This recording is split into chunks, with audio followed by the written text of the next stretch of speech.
La historia que quiero contarles en esta ocasión es una con la que mi padre nos ha asustado desde que tengo memoria. Siempre la cuenta serio, pero él es sumamente formal al momento de contar anécdotas de todo tipo. Se mete en el papel, imita las voces que hizo en su momento. En fin, que esta en particular siempre la pensamos todos más como un relato para mantenernos entretenidos y asustados las noches de lluvia. Hace unas semanas, mi papá tuvo una emergencia médica. Se puso muy mal y estuvo al borde de la muerte. Hoy, gracias a Dios, está recuperándose ya, pero fueron momentos muy difíciles, aunque nos dimos cuenta de lo apreciado que es, porque en el hospital siempre hubo algún amigo presente apoyando a la familia. Uno de ellos, don Caro, estuvo buen rato platicando una madrugada con mi hermano y conmigo. En algún momento, platicando historias de fantasmas que ocurren en hospitales y ese tipo de cosas, él nos relató a nosotros esa misma historia que cuenta mi padre, con todos los detalles, con el mismo orden, pero no exactamente la misma, como si se hubieran puesto de acuerdo o lo hubieran escuchado en otra parte, porque tenía algunas variaciones. Ambos la contaban desde su propia perspectiva. Espero que les guste esta historia, a la que he titulado La niña de la morgue.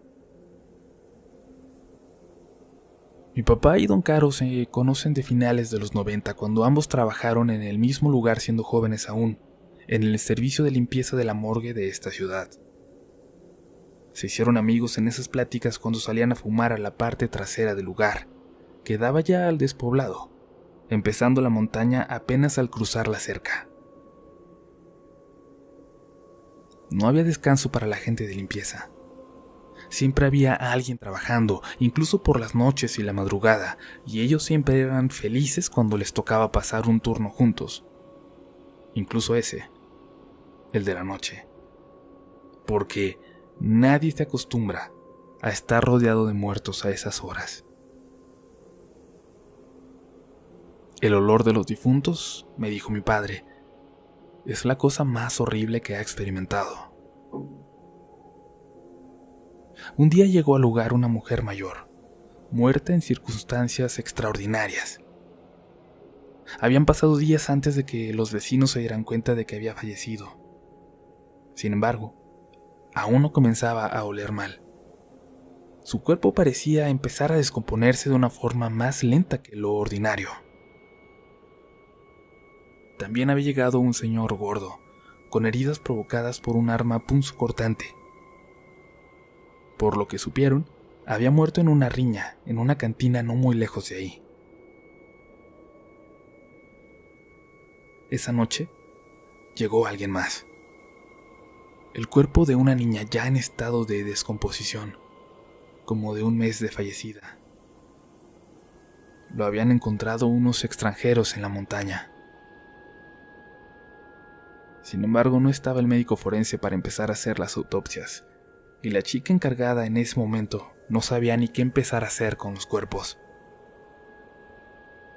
Don Caro nos dijo que era hija del médico y solo por eso tenía el empleo de cubrir sus ausencias, pero eso es un detalle que mi padre nunca llegó a mencionar.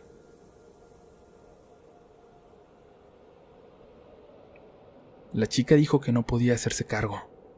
Nunca había lidiado ella sola con una situación de trabajo real, y se marchó. No sin antes pedirle a las personas encargadas de la limpieza, mi padre y don Caro, que pusieran el cuerpo en el salón, al lado de los otros dos. Ese pequeño cuerpo de la niña, completamente desnudo, despedía un olor insoportable. Ahorita que la huelan los otros dos, se levantan y se van, dijo don Caro, y mi padre se echó a reír. Y hubo un pequeño atisbo de risa, muy despacito, saliendo de otro lugar del salón. Este no fue mi padre, y tampoco había sido don Caro, quienes viéndose el uno al otro, se apresuraron para salir. Es aire que sigue saliendo de los muertos, no te preocupes. Te acostumbras, dijo don Caro. Y eso era algo que ya sabía mi padre también, pero esto que acababan de escuchar se había escuchado muy, muy distinto. Recibieron entonces una llamada. Era el médico forense. Les hizo preguntas sobre los muertos que habían llegado y se quedó callado al escuchar la descripción de la niña. Escuchen bien, escuchen muy bien lo que les voy a decir. Coloquen los otros 2 cuerpos en el salón de autopsias. Cierren con llave el salón donde está la niña. Y si ya han terminado su trabajo, pueden retirarse. Le preguntaron si ocurría algo fuera de lo normal, pero solo les respondió que eran cuestiones administrativas y que él iría en cuanto pudiera, para que no se quedara solo el lugar. Esta ciudad es pequeña y pacífica, no hay mucha actividad en la morgue como podría ocurrir en otro tipo de ciudades, por lo que la situación no era tan descabellada. Mi padre y don Caro tenían aún mucho por hacer, así que decidieron terminar con la limpieza pendiente antes, luego mover los cuerpos antes de retirarse. Se dividieron entonces el trabajo para terminarlo más rápido, y se fueron cada quien a un extremo para empezar a trabajar. Después de 1 hora más o menos, llegó mi papá finalmente al pasillo, afuera de donde estaban los muertos.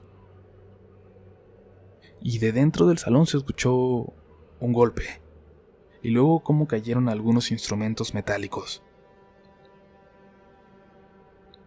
Caro, espérame. Ahora los movemos entre los 2, gritó hacia adentro.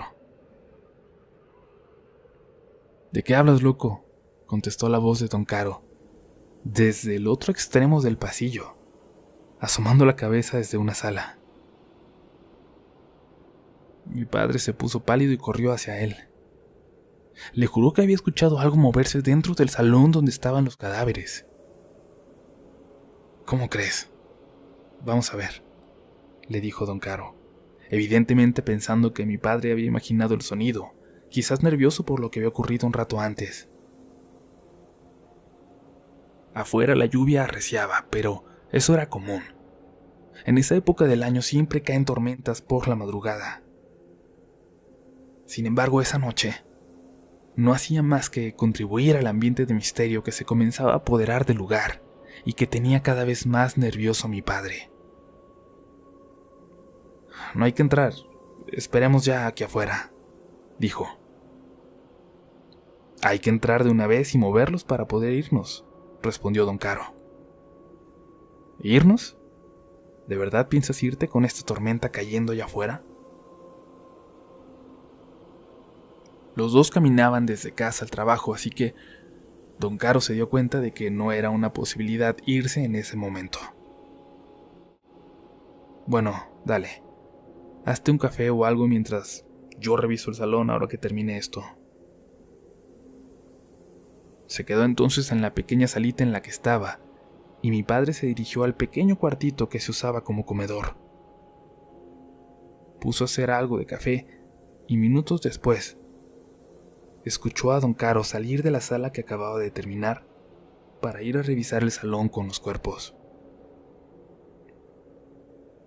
Pasados unos segundos, lo escuchó gritar. Como lo contó don Caro, mi padre parecía muy nervioso en ese rato, a punto de un colapso o un ataque de pánico. Era normal, creía él.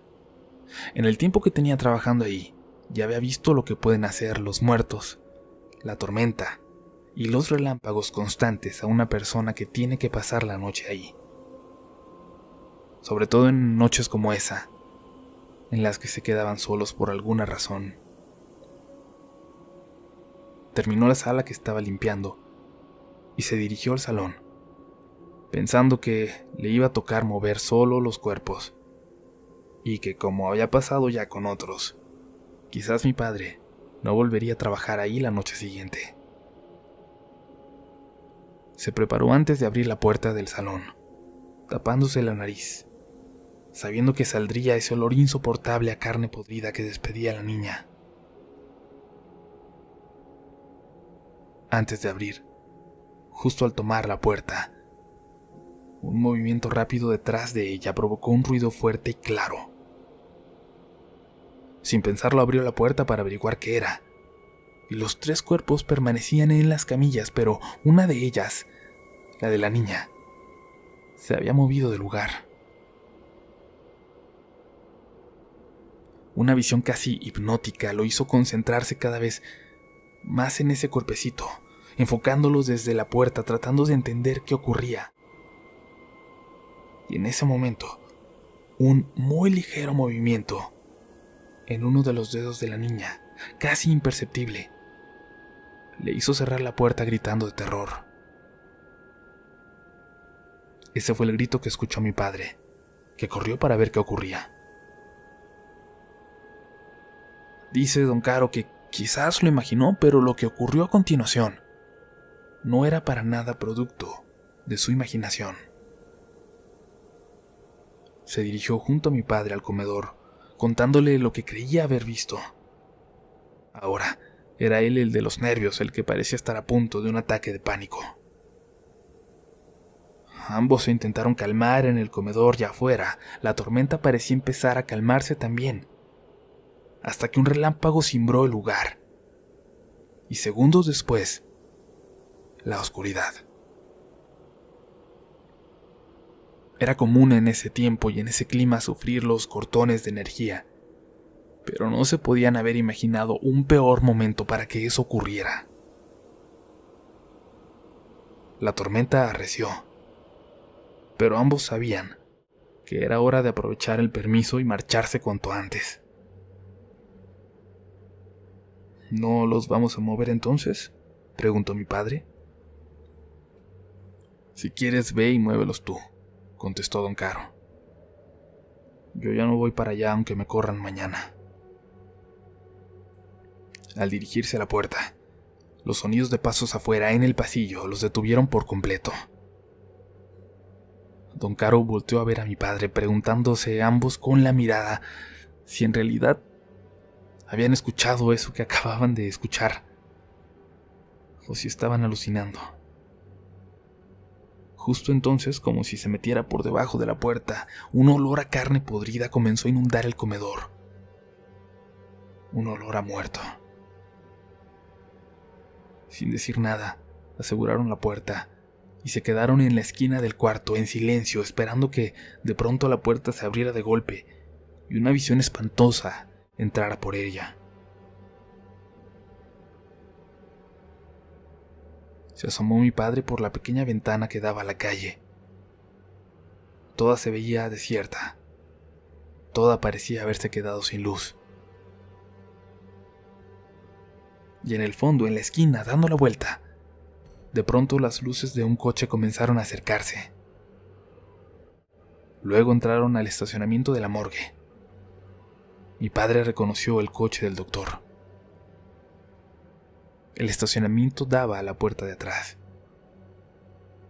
La peste se fue de repente y mi papá y don Caro, sin pensarlo, salieron corriendo hasta el estacionamiento para encontrarse con el doctor.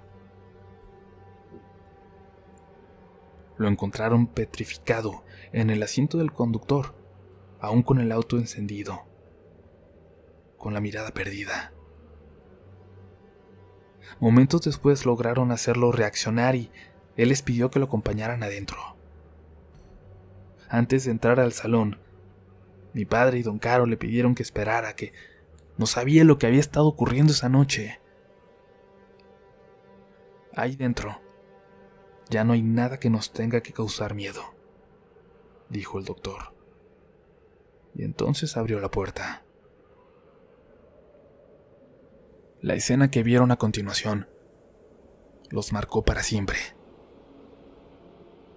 El hombre gordo tenía la panza abierta por completo. Había sangre por todos lados, como si hubiera explotado. La mujer vieja tenía marcas de mordidas en el rostro. Mi padre y don Caro renunciaron la mañana siguiente. Tiempo después, don Caro se encontró con una de las señoras que trabajaba también en la morgue, en la oficina, y que también recientemente se había marchado del lugar. Le contó que el doctor había perdido el trabajo. Al hombre gordo le habían extraído algunos órganos de la zona abdominal, como si se los hubieran comido, decía el doctor. Pero nunca pudo explicar lo que ocurrió. Y no es algo que se pudiera pasar por alto, como se podrán imaginar. Menos cuando los familiares reclamaron el estado del cuerpo de su ser querido. Cuando se fue el doctor de ese lugar por última vez, le pidió a la señora que no se quedara mucho tiempo, que buscara otro trabajo.